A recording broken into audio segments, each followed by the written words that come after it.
Good morning. Praise the Lord. ಕರ್ತನು ರಕ್ಷಕನು ಆಗಿರುವಂತಹ ಯೇಸು ಕ್ರಿಸ್ತನ ನಾಮದಲ್ಲಿ ಬೆಳಗಿನ ಶುಭೋದಯವನ್ನು ಹೇಳ್ತೇನೆ. ನನಗೆ ತಿಳಿದಂತ ಒಂದು ಕುಟುಂಬ ಉಂಟು. ಆ ಕುಟುಂಬದ ಕುರಿತಾಗಿ ಎಷ್ಟು ಹೇಳಿದ್ರು ಸಾಕಾಗಲ್ರಿ.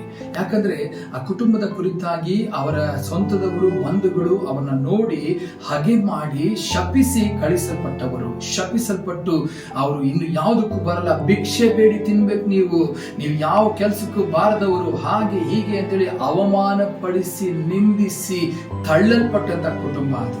ಆದ್ರೆ ಇವತ್ತು ಅವರು ಹೇಗಿದ್ದಾರೆ ಗೊತ್ತಾ?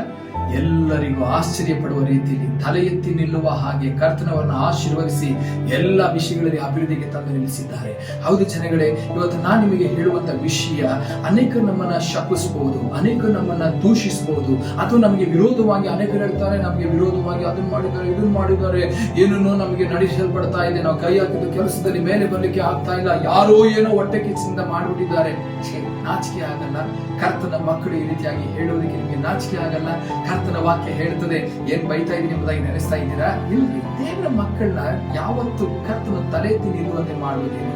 ನಿಮಗೆ ವಿರೋಧವಾಗಿ ಯಾರು ಶಪಿಸಿದ್ರು ಕೂಡ ಮಣ್ಣೆತ್ತಿ ನಮ್ಮ ಮಕ್ಕದ ಮೇಲೆ ಎರ್ಚಿ ನೀನು ಹಾಳಾಗೋಯ್ತಿ ಎಂಬುದಾಗಿ ಹೇಳಿದ್ರು ಪರವಾಗಿಲ್ರಿ. ನಾನು ಹೇಳ್ತೇನೆ, ಅವರ ಮುಂದೆ ನಿಮ್ಮನ್ನ ತಲೆ ಎತ್ತಿ ನಿಲ್ಲುವಂತೆ ಮಾಡುವ ಕರ್ತನು. ಓದಿ ನೋಡ್ರಿ, ಕರ್ತನ ವಾಕ್ಯ ಏನ್ ಹೇಳ್ತದೆ ಗೊತ್ತಾ? ಅರಣ್ಯಕಾಂಡ ಪುಸ್ತಕ 24ನೇ ಅಧ್ಯಾಯ 1ನೇ ವಾಕ್ಯ. ಇಸ್ರಾಯೇಲರಿಗೆ ಶುಭವಾಗಬೇಕೆಂಬುದೇ ಯೆಹೋವನ ಚಿತ್ತವೆಂದು ಬೀಳಾಮನು ತಿಳಿದು ಮೊದಲಿನಂತೆ ಶಕುನ ನೋಡುವುದಕ್ಕೆ ಹೋಗದೆ ಅರಣ್ಯದ ಕಡೆಗೆ ಮುಖವನ್ನ ತಿರುಗಿಸಿಕೊಂಡನು. ಹಲ್ಲೆಲೂಯ. ಎಷ್ಟೇ ಶಪಿಸಿದ್ರು ಇವರು ಆಶೀರ್ವಾದ ಮೇಲೆ ಆಶೀರ್ವಾದ ಹೊಂದುತ್ತಾನೆ ಇದ್ದಾರೆ, ಇವರು ಚೆನ್ನಾಗಿ ಇದ್ದಾರೆ, ಇವರು ತಲೆ ಎತ್ತಿ ಬಾಳ್ತಾನೆ ಇದ್ದಾರೆ ಎಂಬುದಾಗಿ ಹೇಳಿ ನಿಮಗೆ ವಿರೋಧವಾಗಿ ಶಪಿಸಿದವನು ಏನ್ ಮಾಡ್ತಾನೆ ಗೊತ್ತಾ? ನಿಮಗೆ ಕಣ್ಣಿಗೆ ಕಾಣದ ಹಾಗೆ ಅವನೇ ಅರಣ್ಯಕ್ಕೆ ಓಡೋಗ್ಬಿಡ್ತಾನೆ. ಅವನೇ ಕಣ್ಣು ಕಾಣದಂಗೆ ದೇವ್ರ ಊರ್ ಬಿಟ್ಟು ಖಾಲಿ ಮಾಡಿಸ್ಬಿಡ್ತಾರೆ. ನಾನು ನೋಡಿದ್ದೇನೆ, ನನ್ನ ಜೀವಿತದಲ್ಲಿ ಅದನ್ನು ಅನುಭವಿಸಿದ್ದೇನೆ.